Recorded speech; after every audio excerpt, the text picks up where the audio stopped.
On the night the world prepared to celebrate peace, Rome prepared for blood. It was Christmas Eve. Churches were lit with candles. Prayers rose into the cold Roman air. But inside the imperial palace, betrayal was already awake. The year was 375 AD.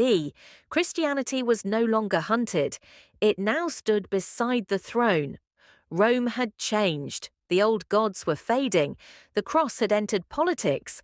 And power, when wrapped in faith, became even more dangerous. At the center of this fragile empire stood Emperor Valentinian I, a ruler feared for his discipline and hated for his cruelty. He defended Rome's borders fiercely, but inside the palace, enemies gathered silently. Valentinian ruled with iron law. Even bishops feared his temper. Even generals feared his judgment. Yet Rome needed him. Barbarians pressed from the north. Rebellion whispered from within. That Christmas Eve, the emperor summoned his court. What was meant to be counsel became confrontation.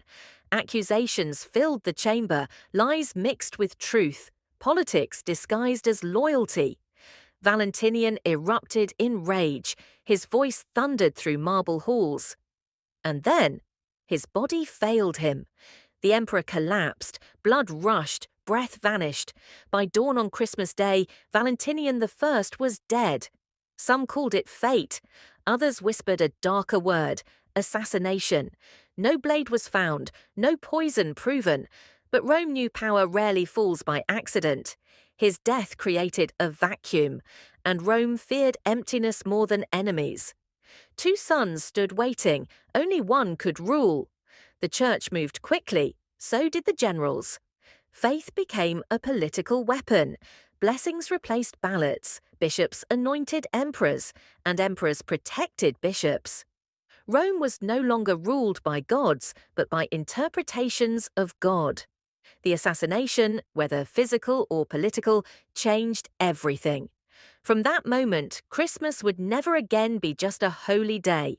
It became a stage, a moment where peace and power collided.